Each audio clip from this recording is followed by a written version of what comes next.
हा संगतीचा परिणाम आहे सर. ऐका, एक फार छान सुभाषित आहे, त्याच्यामध्ये असं वर्णन केलंय, तुम्हाला वाटत असेल तुमच्या बुद्धीचं वाटोळं करून घ्यावं तर तुम्ही तुमच्यापेक्षा हलकट लोकांच्या संगतीत राहा.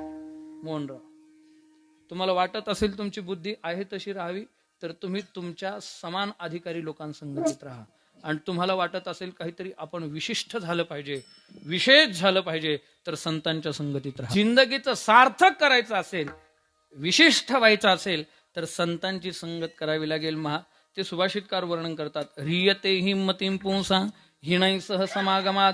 रियते म्हणजे नाश व्हावा असं वाटत असेल तुम्हाला तुमच्या बुद्धीचा, तर हिनै सह समागमात, हीन लोकांची संगत करा.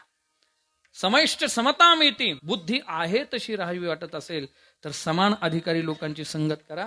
आणि विशिष्टैश्च विशिष्टताम, तुम्हाला जर काही विशिष्ट व्हायचं, युनिक करायचं असेल, चांगलं करायचं असेल तर चांगल्या लोकांची संगत करा. विठाला विठाला विठाला.